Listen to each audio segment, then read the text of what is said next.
7절서부터 38절 말씀입니다. 누가복음 3장 7절서부터 38절 말씀, 좀 긴 말씀이지만 우리가 한 절씩 교독하도록 하겠습니다. 요한이 세례받으러 나오는 무리에게 이르되 독사의 자식들아, 누가 너희에게 일러 장차 올 진로를 피하라 하더냐.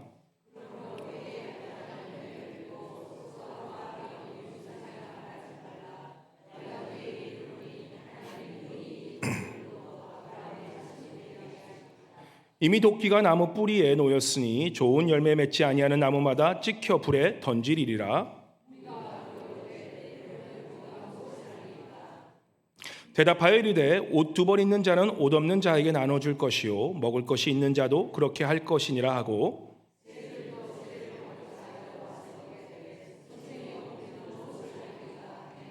이르되 부과된 것 외에는 거두지 말라 하고,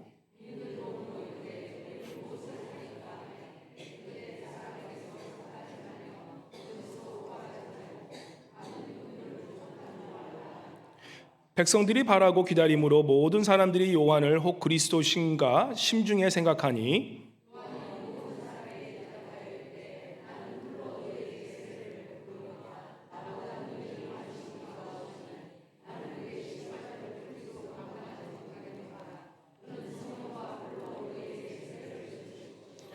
손에 키를 들고 자기의 타작마당을 정하게 하사 알곡은 모아 곡간에 들이고 쭉정이는 꺼지지 않는 불에 태우시리라.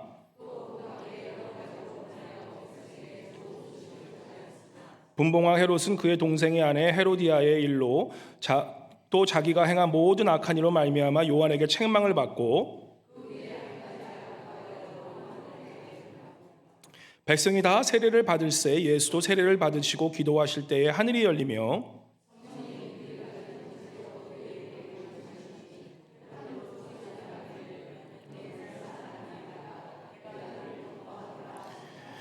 예수께서 가르치심을 시작하실 때에 30세쯤 되시니라. 사람들이 아는 대로는 요셉의 아들이니 요셉의 위는 헬리오,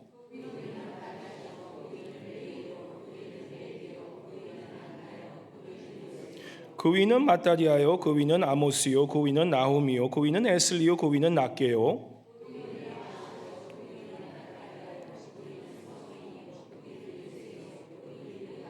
그 위는 요하나니요, 그 위는 렉사요, 그 위는 스룹바벨이요, 그 위는 스알데이요, 그 위는 네리요,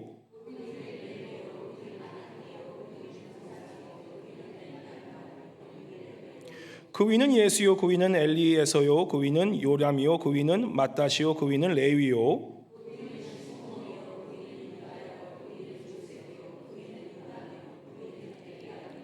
그 위는 멜레아요, 그 위는 멘나요, 그 위는 마따다요, 그 위는 나단이요, 그 위는 다윗이요,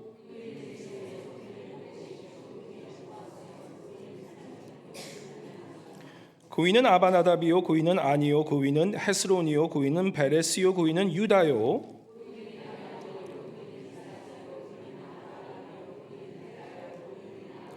그 위는 수룩이요, 그 위는 누루요, 그 위는 벨렉이요, 그 위는 헤보요, 그 위는 살라요,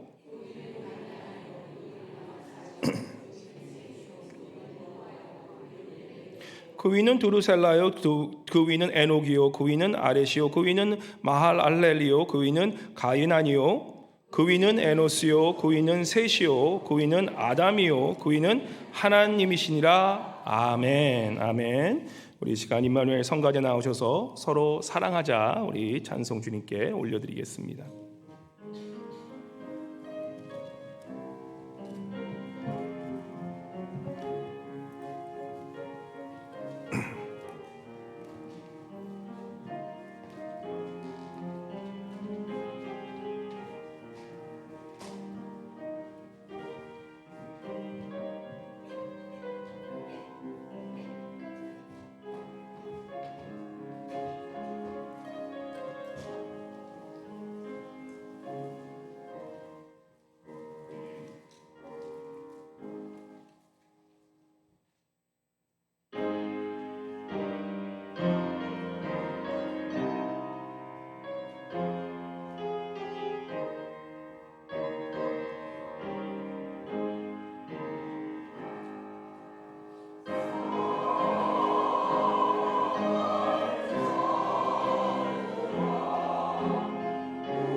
우리 다시 한번 큰 박수로 주님께 영광 올려드리겠습니다.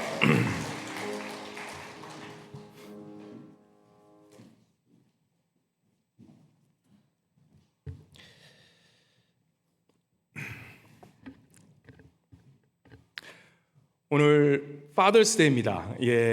그래서 아이들에게 오늘 무슨 날인지 아냐 그러니까 얘기를 못 하더라고요. 참 우리 Mother's Day 때는 그렇게 교회에서 꽃도 주고 그러는데 항상 Father's Day는 기억도 못 하고 지나갈 때가 있는데 우리 옆에 분에게 보시면서 Happy Father's Day라고 우리 인사하겠습니다.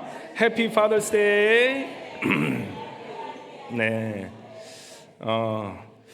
아이들한테 야 Father's Day인데 너네 뭐 해줄 거야 그러니까 아빠 타이프 사준다고 그러더라고요. 그래서 아빠는 타이프 사주면 그냥 좋아하는 해피하는 그런 사람이냐 그런 생각이 들었는데 하여튼 우리 위해 뒤에서 꾸준하게 또한 책임감 있게 함께 하신 우리 아버지들 기억하시면서 오늘 또 하루 감사하신 하루 되시기를 바랍니다. 우리 지난주 말씀 기억나시나요? 지난주 말씀 기억하시면 정말 우리 믿음으로 사시는 분들입니다. 우리 예수님께서 광야에서 시험 받으시면서 세 가지 시험을 받으십니다. 그러면서 우리에게 가르치신 세 가지 삶의 방식이죠. 첫 번째 뭡니까? 떡으로만 살 것이 아니요 하나님께 주시는 말씀으로 살아라. 우리 믿는 사람들은 말씀으로 사는 것이 중요하죠. 두 번째는 뭡니까? 사랑하며 살아라죠. 사랑하며 살아라. 그죠? 권력이나 이러한 힘 있는 사람 쫓아가지 말고 오로지 사랑하며 살아라라고 그렇게 말합니다. 그리고 또 예수님께서 뭐라 그러십니까?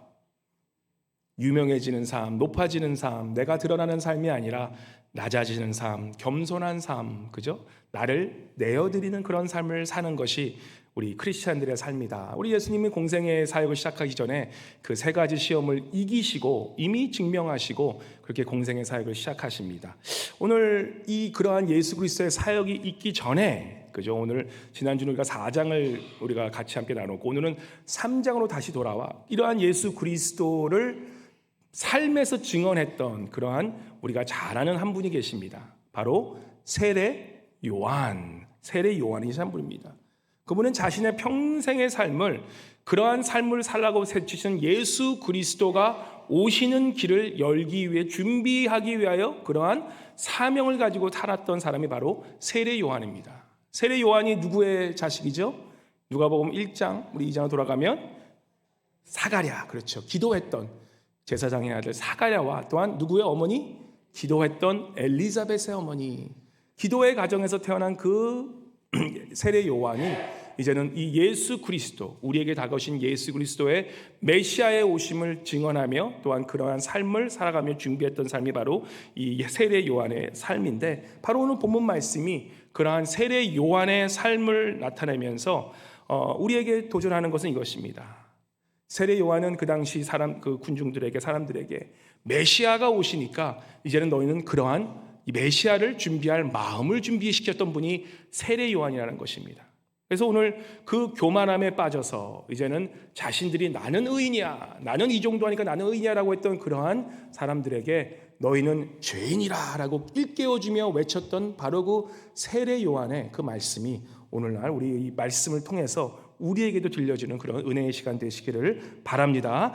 7절에 우리 같이 한번 읽어볼까요? 세례 요한이 자신에게 세례받으러 오는 자들에게 이렇게 외칩니다. 우리 3장 7절 말씀 큰 목소리 한번 같이 읽어보도록 하겠습니다. 시작. 요한이 세례받으러 나오는 무리에게 이르되 독사의 자식들아 누가 너희에게 일러 장차 올 진로를 피하라 하더냐. 잘 한번 읽어보세요. 요한이 세례받으러 나오는 자들에게 뭐라고 하냐면 이 독사의 자식들아 누가 너에게 일러 장차 올 진로를 피하라 하더냐. 이게 이런 상황인 거예요. 제가 동양성교회 목사지만 만약에 우리 교회에 우리 또 새신자 새가족이 오셨습니다. 새가족이 신앙생활 잘 하려고 믿는 마음으로 왔어요. 근데 제가 새가족에게 이렇게 얘기하는 겁니다. 야 이 독사의 자식들아, 야 이 뱀새끼들아 나가 했다면 어떻게 하겠습니까? 아니 이런 미친 목사가 다 있나 그러면서 다 떠나가지 않겠습니까? 세례 요한이 지금 그렇게 하는 거예요. 사람들이 몰려옵니다. 사람들이 자신의 제자가 되려고 몰려오는 사람들에게 아이고 어서 오십시오 감사합니다 라고 하는 것이 아니라 야, 이 독사의 자식들아, 너희가 장차 너희에게 있을 그 두려움이 두렵지 않느냐라고 그러면서 막 뭐라 그러는 거예요. 상상해 가십니까? 세례 요한이 어떠한 사람이었다는 것을. 만약 제가 그랬다면 저는 아마 목사 제명당하고 큰일이 있겠지만, 세례 요한은 그렇게 독사의 자식이라고 욕을 하는데도 사람들이 계속 몰려오는 거예요. 계속 몰려오는 겁니다. 왜 그랬을까요? 세례 요한은 그 자신의 일을, 그죠? 자신 또한 정말로 저 광야에서 정말 이런 거루태기 같은 옷을 입고 그러한 메뚜기를 먹으면서 하나님의 말씀만을 전했던 사람이에요. 오늘 우리 본문의 모습을 잘 보면 19절에 이런 말씀이 나옵니다. 분봉왕 헤롯은 그의 동생의 아내 헤로디아 일과 또 자기가 행한 모든 악한 일로 말미암아 요한에게 책망을 받고 그 위에 한 가지 악을 더하여 요한에게 악을 가두니라.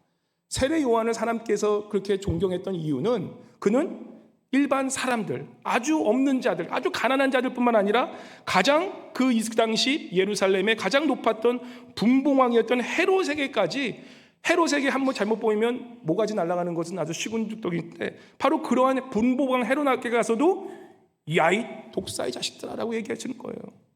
하나님의 사람으로서 두려움 없이 사람을 가리지 않고 하나님의 말씀을 그대로 진리대로 전했던 그 사람이기 때문에 사람들이 그만큼 존경했다라는 것입니다. 세상에서 잘 나가고 능력 있는 사람들 오면 잘 오셨습니다.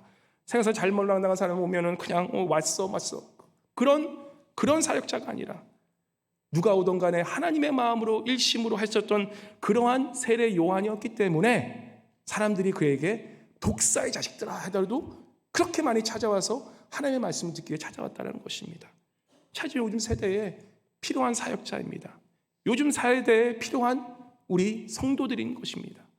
그 어떤 것이 있더라도 하나님의 말씀을 담대하게 전하고자 하는 그러한 사람들을 이 시대는 그렇게 필요한 세대로 지금 우리가 변화하는 것입니다. 그래서 그렇게 지금 사람들에게 누구를 가르치지 않고 하나님의 말씀을 그대로 전하고 있는 그러한 지금 세례 요한에게 사람들이 몰려오면서 막 욕을 듣고 찾아오는 거예요. 그러면서 3장 8절에 보면 세례 요한이 그렇게 독사의 자식들아 얘기하면서 이렇게 얘기합니다. 3장 8절 말씀 우리 한번 같이 읽어볼까요? 3장 8절 말씀 세례 요한이 그들에게 이렇게 전합니다. 함께 읽어보겠습니다. 시작. 그러므로 회개에 합당한 열매를 맺고 속으로 아브라함이 우리 조상이라 말하지 말라. 내가 너희에게 이르노니 하나님이 능히 이 돌들로도 아브라함의 자손이 되게 하시리라. 회개에 합당한 열매를 맺으라고 그럽니다. 너희가 신앙생활이 무슨 아브라함, 너희 자손이 너희 아버지 어머니가 무슨 목사고 그런 거 따지지 말고 뭐라 합니까? 너희는 성령의 세례에 그러한 회개에 합당한 열매를 맺고 있는지를 너에게 물어보라는 것입니다. 사람들이 얘기하는 거예요. 아니 그게 무슨 뜻이지? 나는 내가 신앙생활 잘하고 있는데, 나는 예배도 잘 드리고, 나는 내가 얼마나 신앙생활 잘하고, 내가 믿음생활 잘하고 헌금생활도 잘하고 내가 그렇게 잘하고 있는데 이게 무슨 얘기입니까? 누가복음 3장 10절에 세례 요한이 이렇게 군중들이 이렇게 물어봅니다. 3장 10절에 보시면 군중들이 이렇게 물어보죠. 무리가 물어이르되 그러면 우리가 무엇을 하리까? 우리가 이 회개의 열매를 맺기 위해서 회개에 합당한 열매를, 진정한 회개를 하기 위해서 우리가 어떻게 해야 되겠습니까? 묻는 거예요. 그럴 때 이 질문, 사실 3장 10절의 이 질문은요, 우리가 회개의 본질을 우리에게 가르쳐 줍니다. 회개가 무엇인가? 오늘 우리가 아침 예배 나와서 오늘 예배 드릴 때 처음에 참회의 기도 드렸죠. 회개의 기도예요. 과연 회개란 것이 우리가 주님께 나와서 아주 거룩한 말로써, 아주 그냥 화려한 말로써 주님 죄송합니다, 주님 내가 주님께 죄를 짓고 그렇게 화려하게 말하는 그것이 진정한 회개인가? 립서비스하는 그것이 회개인가? 세례 요한은 오늘 이 본문 말씀에서 우리에게 정말 중요한 회개의 본질을 가르쳐 줍니다. 참된 회개의 본질이 무엇일까요? 3장 11절서부터 14절의 말씀이 회개가 무엇인가를 우리에게 가르쳐 줍니다. 이게 참된 회개라는 거예요. 3장 11절을 같이 읽어볼까요? 11절부터 14절 말씀 큰 소리로 한번 회개가 무엇인지 우리에게 가르쳐 주시는 그 말씀 우리가 한번 읽어보도록 하겠습니다. 시작. 대답하여 이르되 옷 두 벌 있는 자는 옷 없는 자에게 나눠줄 것이요 먹을 것이 있는 자도 그렇게 할 것이니라 하고 세리들도 세례를 받고자 하여 와서 이르되 선생이여 우리는 무엇을 하리이까 하매 이르되 부과된 거에는 거두지 말라 하고 군인들도 물어 이르되 우리는 무엇을 하리이까 하매 이르다 사람에게서 강탈하지 말며 거짓으로 고발하지 말고 받는 급료를 족한 줄로 알고 하느라.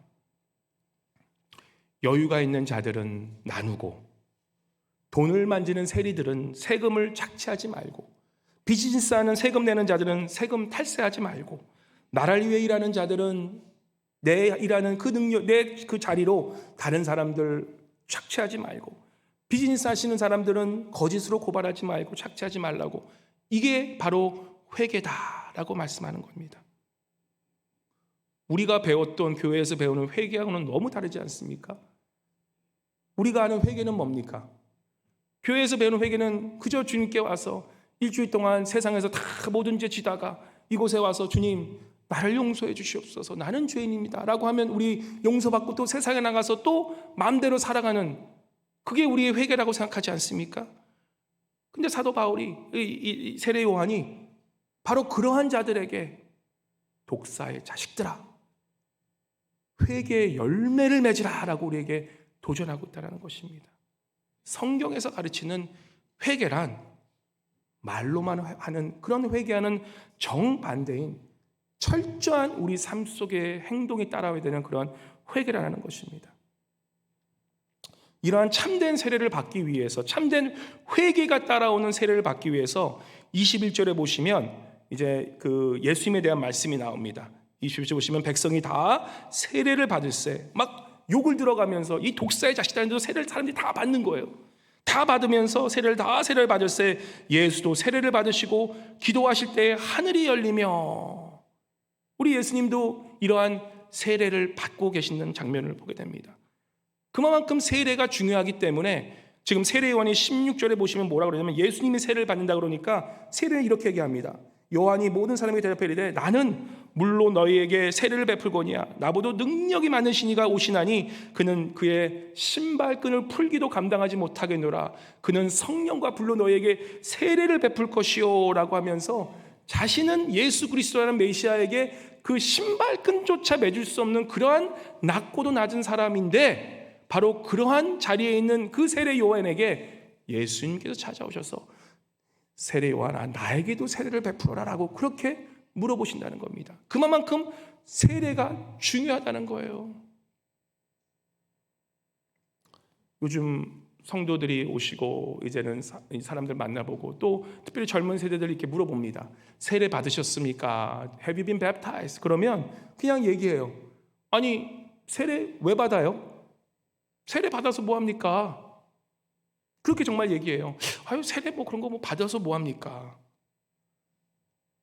왜 주님을 모르고 또 교회 생활 안 한 사람들 세례에 대해서 교회 생활 오래 했던 사람들도 세례에 대해서 그렇게 중요하다고 생각하지 않고 있겠습니까? 예수님께서는 그렇게 중요한 세례이기 때문에 세례 요한이 그토록 세례 주기를 거부하는 상황에서도 주님께서 세례를 받으셨다면 세례가 성경에서는 그렇게 중요한데 우리는 세례에 대해서 너무나 몰라요. 너무나 그 중요성이 있지 않습니다. 왜 그렇습니까? 믿지 않는 사람들 또 교회 오래된 사람일지라도 딱 보기에 저 사람이 세례 받았나? 세례 받은 사람이나 세례 받지 않은 사람이나 보기에 별 차이가 없거든요.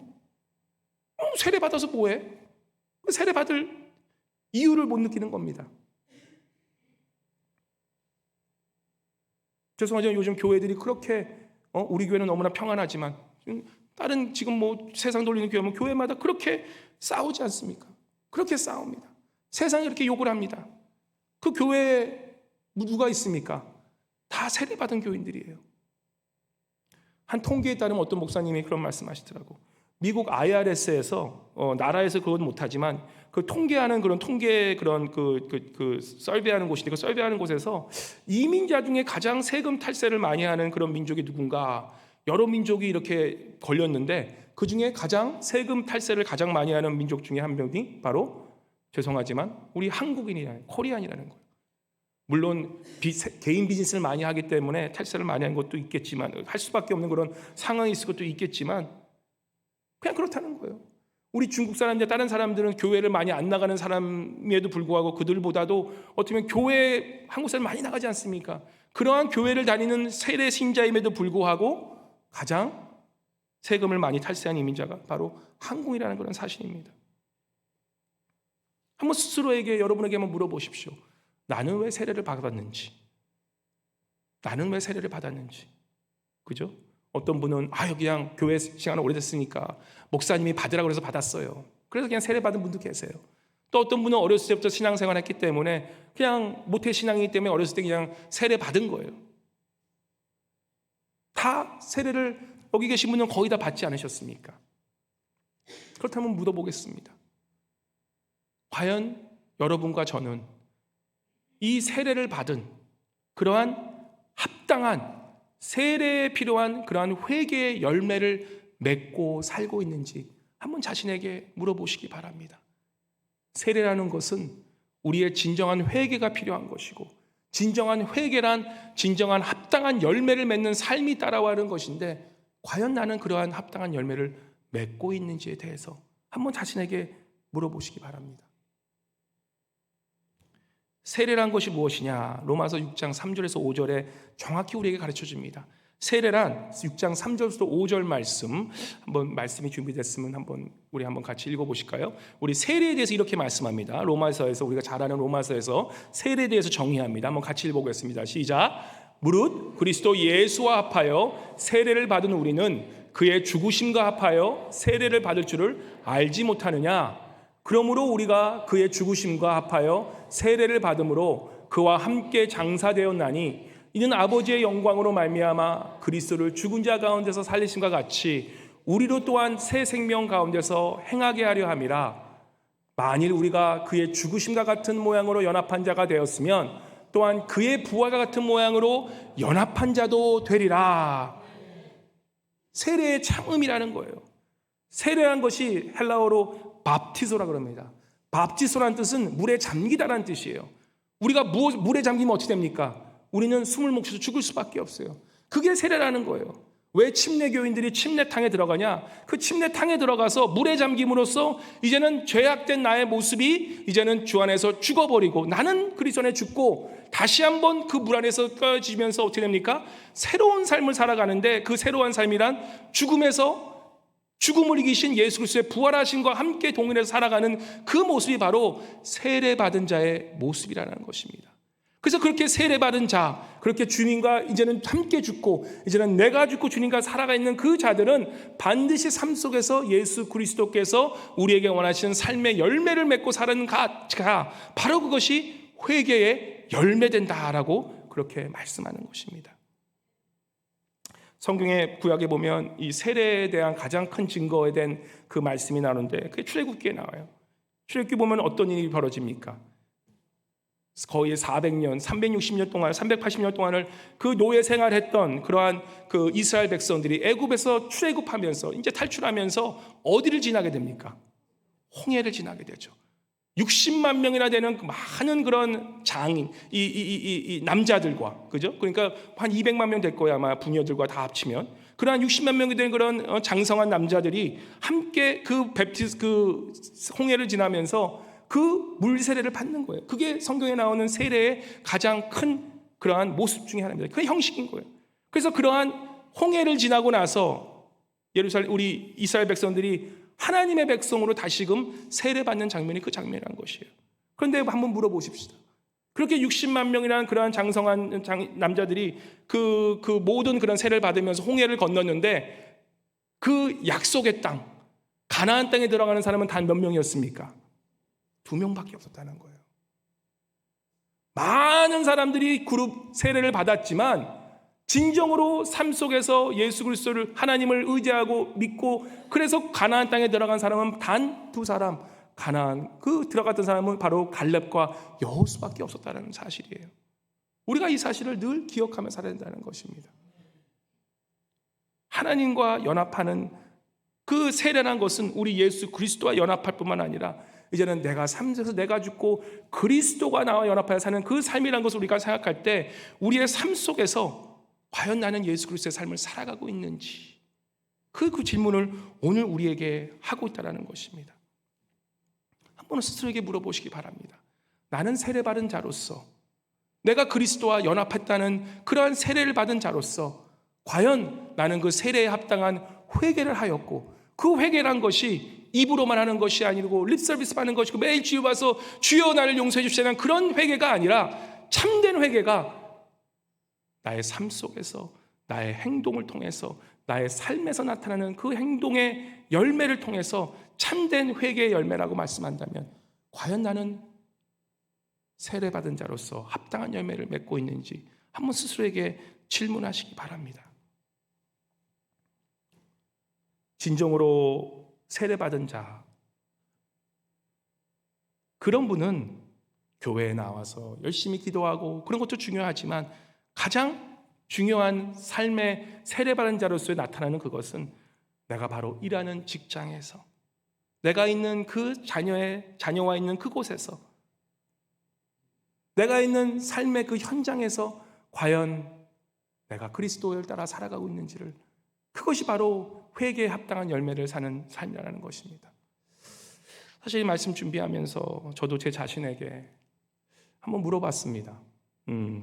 제가 비록 이렇게 주일 때면 맨날 양복 입고 이렇게 입고 다 거룩하게 보여서 저게 되게 거룩하게 보일지 모르겠지만, 저도 만약에 그 당시에 세례 요한에게 찾아갔으면 아마 세례 요한이 저에게 이렇게 말씀했을 거예요. 야, 이 독사의 자식아, 야, 이 독사의 목사야, 회개하라, 그렇게 말씀했을 것 같아요. 제가 이번 주 한 2주 전에 그 남쪽에 내려와서 운전을 하는데 동부에서 그렇게 계속 운전하고 다녔거든요. 왜냐하면 아이들 학교 이제 가면서. 근데 그걸 말씀드렸지만 얼마나 운전을 살벌하게 하는지 나도 내가 그렇게 화가 많은 사람인지 몰랐어요. 정말 안에서 이렇게 하는데 정말 운전대만 딱 들면 처음에는 막 진짜 나도 모르게 막 욕이 나오더라고요. 막 아이 막 그게 끝이 없는 거야. 근데 이래도 되나? 근데 애들도 막 뒤에서 깜짝 놀라는 거야. 애들도 아버지가 저렇게 막 화내는 모습 못 본 것 같아. 근데 막 나도 모르게 진짜 막 60만 막 이렇게 달리고 그러니까 저도 모르게 욕이 나오는 거야. 그래서 제가 2주 동안 내 삶을 돌아봤을 때, 그때 휴가 간 사이에 내가 과연 진짜 너무나 이게 막 운전만 타면 급속도 긴장하면서 막 욕을 하니까 이제는 내가 목사인지도 까먹고 욕하고 있더라고요.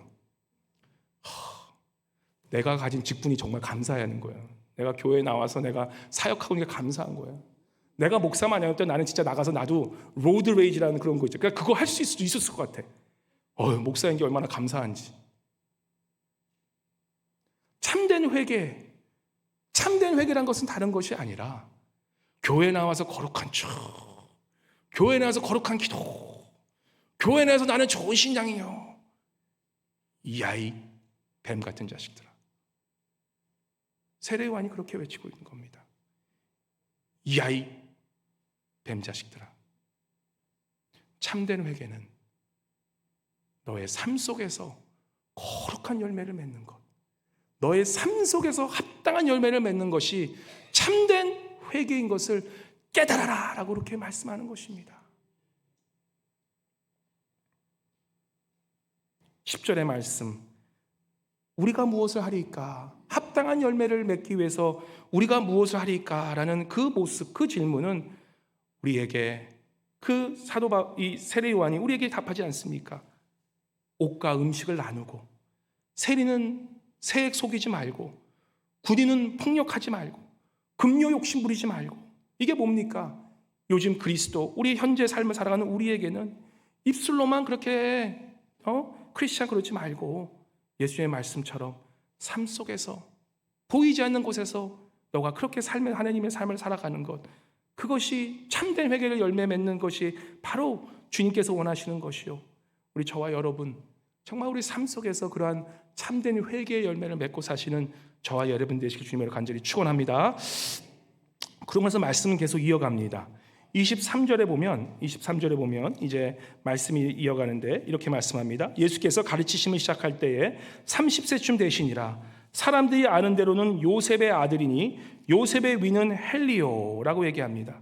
이 30쯤에, 그죠? 예수님께서 30에 이제 공생애를 시작하세요. 어떤 분이 이렇게 궁금해하세요. 왜 30대 예수님이 공생을 시작하시나? 좀 빨리 아니면 좀 늦게 하셨을 텐데. 그 당시에는 30세라는 나이가 굉장히 중요합니다. 왜냐하면 제사장이 되기 위해서도 30세에 대한 그런 규정이 있고, 요셉은 30세에 애굽의 총리가 되었고, 다윗 또한 30세에 이르러 사무엘하 5장 4절에 보면 30세의 왕이 오릅니다. 우리 예수님 또한 그냥 공생의 사역을 시작하는 것이 아니라 때가 되고 때에 참에 이제는 공생의 사역을 시작하시는 거예요. 자신이 이 땅에 오신 목적을 이루시는 삶을 하나님의 때에 이루시는 겁니다. 그래서 우리가 하나님 일을 할 때 우리가 그 때를 기다릴 수 있어야 됩니다. 때를 기다리고 그 때가 참에 일을 하는 것, 그것이 너무나 중요하다는 것입니다. 그러고 나서 이제 23절부터 38절 말씀에서 보면 우리가 아까 계속해서 족보에 대해서 얘기를 하죠. 우리가 족보에 대해서 얘기하는데, 사실 이 족보, 우리가 성경 읽다 족보 나면 제일 힘들어요. 아유, 이걸 다 읽어야 되나, 어떻게 읽지? 읽다가 조시는 분도 계시고, 근데 오늘 참 족보를 굉장히 다들 열심히 읽으시더라고요. 굉장히 신앙에 이런 깊이가 있으신 분들이 있어요. 보통 족보하면 그냥 넘어가는데, 근데 성경에서 족보가 나올 땐 중요합니다. 왜냐하면 특별히 족보는 이 짧은 이 열 몇 절의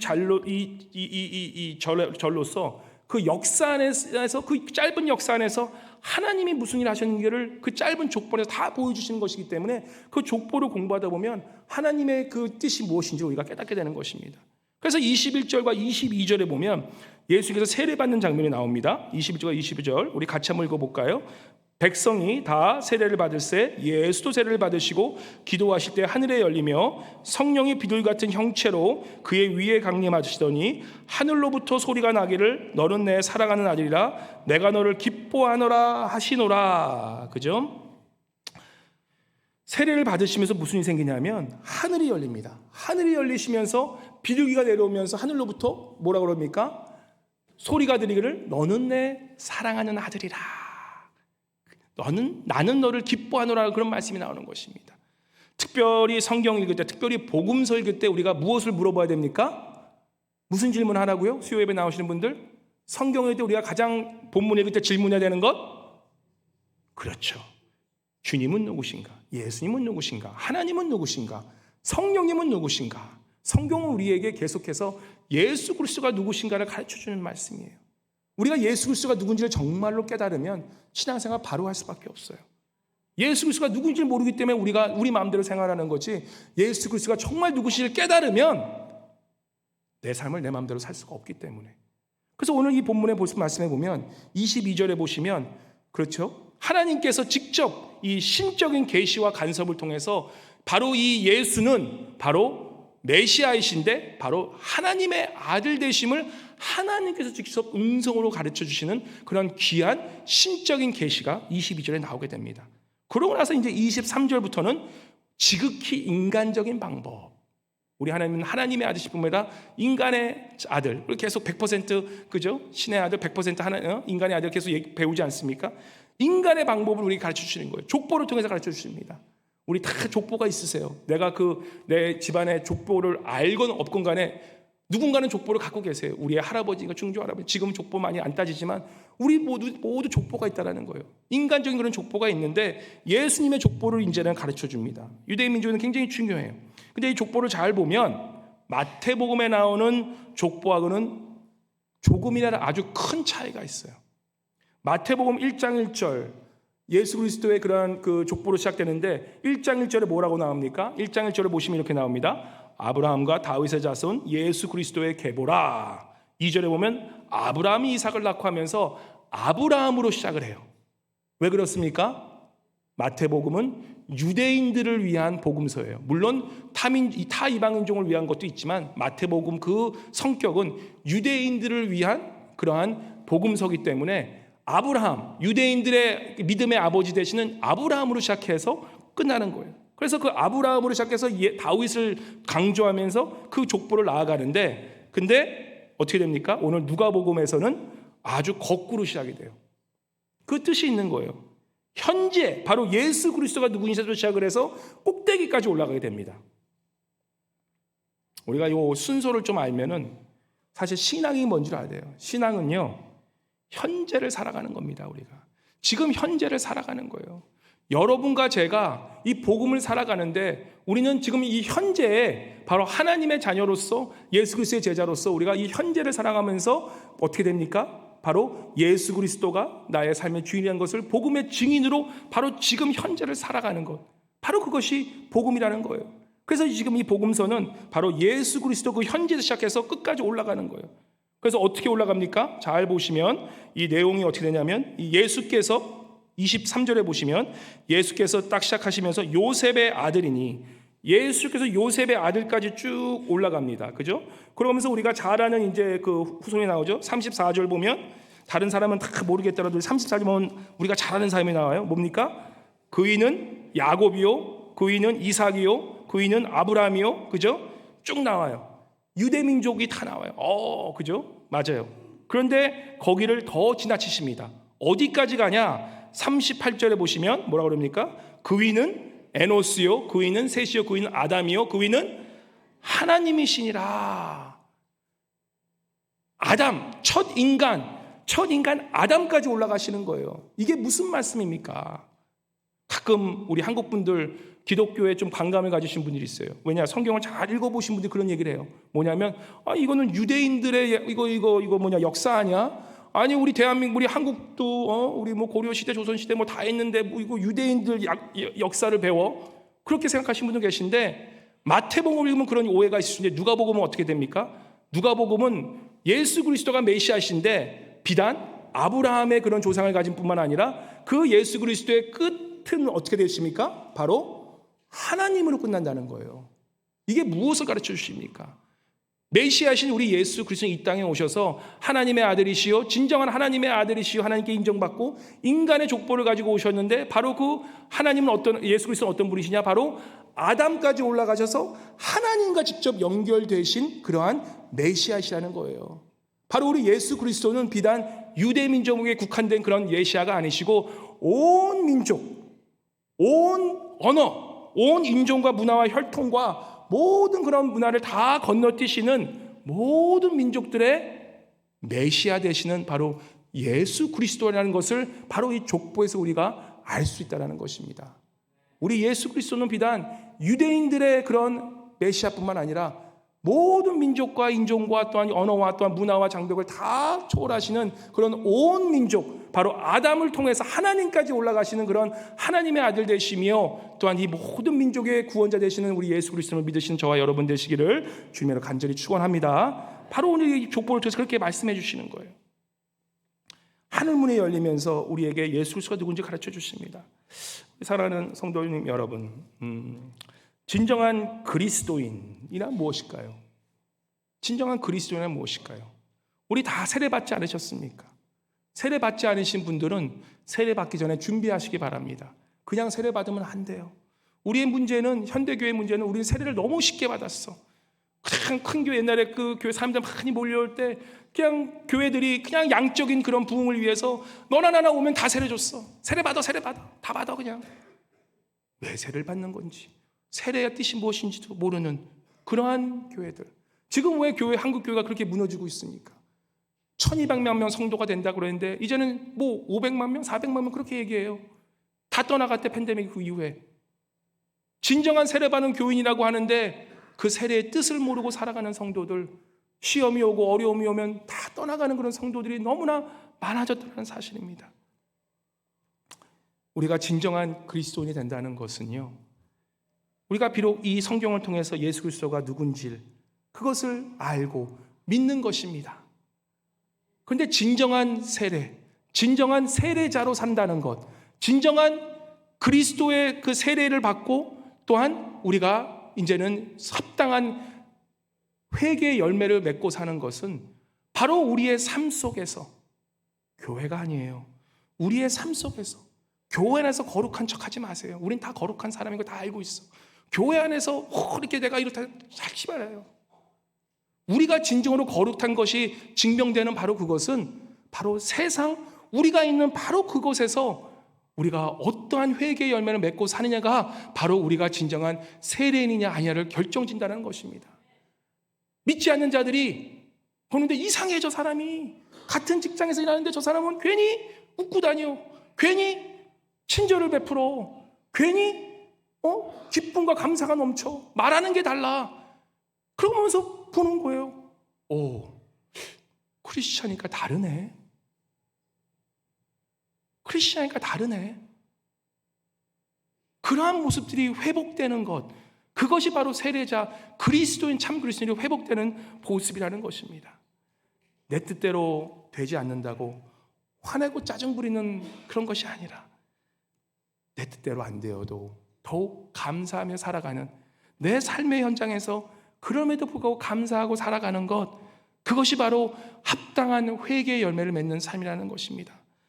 내 것을 얻기 위해 세상들과 똑같이 추하게 싸우는 것이 아니라 내 것을 조금 양보하고, 바보 같아 보여도 조금씩 양보하고 살아가는 그 모습 속에 세상 사람들은 크리스찬이 누구인지를 보게 된다는 거예요. 우리가 세례를 받고 주님을 얻고 믿는다는 것은 정말 많은 부분이 이 지식적인 것으로 많이 가득 차 있어요. 이 지식이 가득 찬 것이 많은데 나의 삶은 많이 알수록 나의 삶과 더욱더 동떨어진 삶을 살아가요.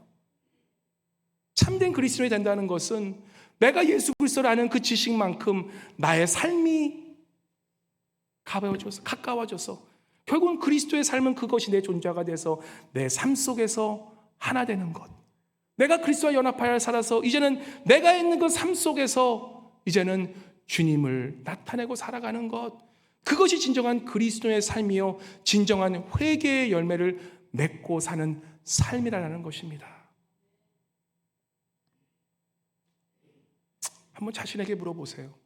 과연 나의 삶이, 과연 세례 요한이 그토록 분노하며 외쳤던 야, 이 독사의 자식들라는 그 말씀이 혹시 나의 삶은 아닌지 한번 자신에게 물어보시기 바랍니다. 트로트 가수 장윤정 씨 잘 아시죠? 딸이 나옵니다. 딸 6살짜리 딸이 있는데 그렇게 요즘 사랑을 많이 받는데요. 근데 그 딸이 나와서 이런 말을 하더라고요. 엄마는 6살짜리 애가 물어보는 거예요. 엄마는 나를 사랑해? 예. 그러니까 이 장윤정 씨가 또 말을 잘하시는 분이니까 장윤정 씨가 이렇게 얘기했대요. 그럼 엄마는 널 너무 사랑해. 엄마는 널 위해 내 심장까지도 내어줄 수 있어. 그러니까 그 딸이 뭐라고 대답합니까? 한참 고민을 하더니만 딸이 이렇게 얘기하더래요. 엄마, 그럼 날 사랑하지 마. 이해가 가시나요?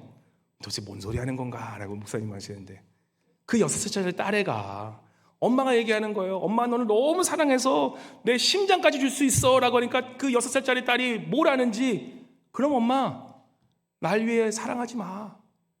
왜 그렇습니까? 엄마가 심장 주면 죽잖아.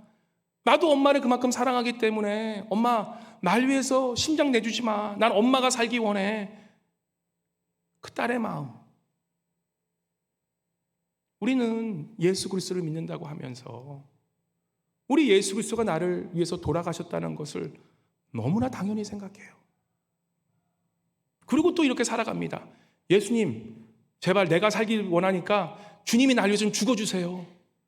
좀 주님 나를 위해서 맨날 죽어주세요. 그러고 살아가고 있지는 않은지요.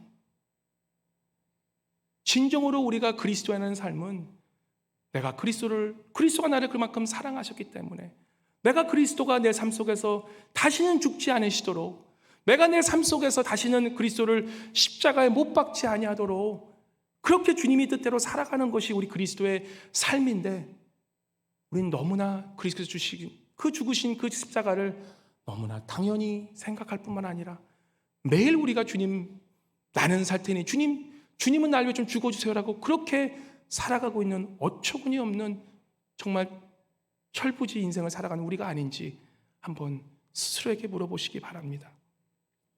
사랑하는 성도님 여러분, 교회 안에서 성도가 되시라고 노력하지 마십시오.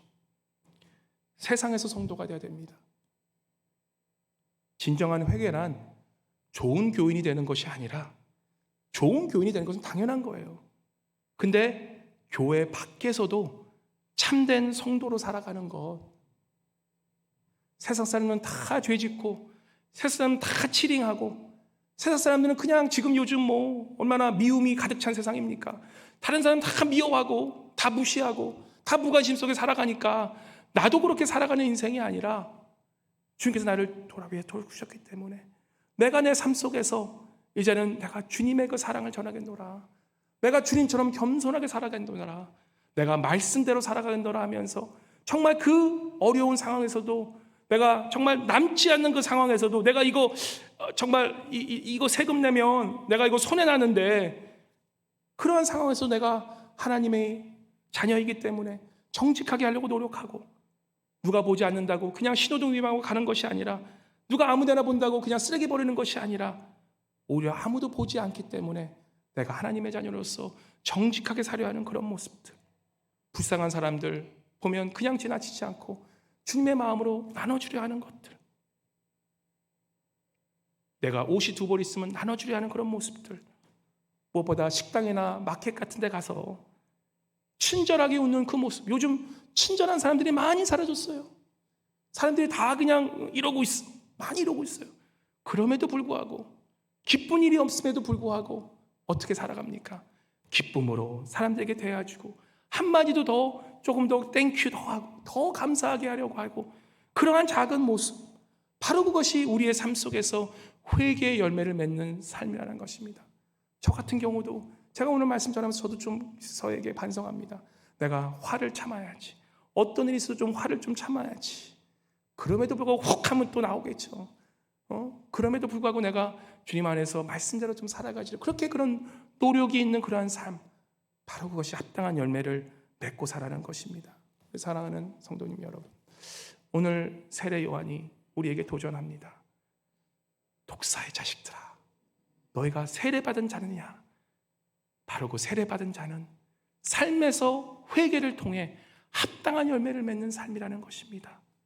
오늘 우리가 하나님의 자녀로서 하나님의 예수 그리스도를 통해서 구원을 받은 자라면, 오늘 우리의 삶 속에서, 오늘 집에 돌아가셔서, 이 교회에 나가셔서, 가정에서 내 남편에게, 내 자녀에게, 내 삶의 그런 터전에서 정말 합당한 회개 열매를 맺는, 하나님이, 나는 죽고 하나님이 예수 그리스도가 사시는 그러한, 연합하며 사는 그러한 인생 사시는 합당한 열매를 맺는 귀한 우리 성도님 되시기를 주님의 이름으로 간절히 축원합니다. 우리 잠깐 이 시간 기도하고 나가기 원합니다.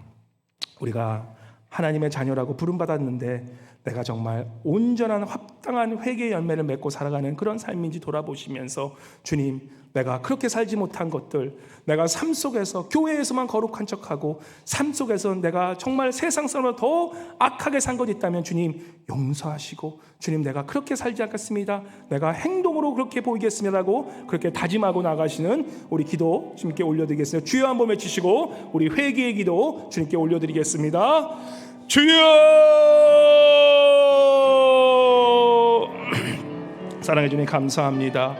아버지, 오늘 말씀을 통하여서 아버지, 우리 세례 요한이 우리에게 주짓는 그 말씀을 듭니다.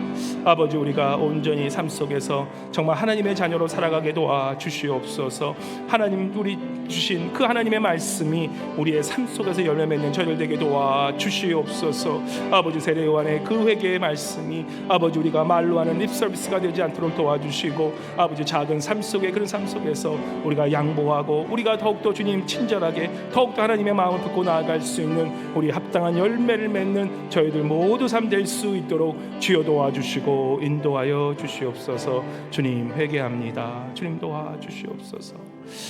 사랑해 주님 감사합니다. 우리를 위하여 십자가에 죽으시고 부활하심으로 죄악된 저희들 이제는 우리가 밥티소하게 하시고 나를 위해 죽고 이제는 예수 그리스도와 연합하며 사는 인생을 살아가게 하시는 은혜 주님 감사드립니다. 아버지, 세례받은 자로서 아버지, 우리가 정말로 우리의 삶 속에서 합당한 회개의 열매를 맺는 삶 살 수 있도록 주님 도와 주시옵소서. 아버지, 우리가 직장에 돌아가서 이제는 아버지 가정에 돌아가서 아버지 내가 있는 나 혼자 있는 그 집에 돌아가서 아버지 내가 정말 주님이 원하시는 그 합당한 열매를 맺는 삶을 살 수 있도록 주님 우리와 함께하여 주시옵소서. 더욱더 주님의 마음으로 친절하게 대하게 도와주시고 더욱더 주님의 마음으로 사랑하게 도와주시고 더욱더 주님의 마음으로 베풀게 도와주시고 더욱더 주님의 마음으로 손해보더라도 정말 주님의 그 사랑을 나누며 살아가는 그러한 귀한 합당한 회개의 열매를 맺고 사는 우리 모두 될 수 있도록 정직한 영 우리 마음속에 허락하여 주시옵소서.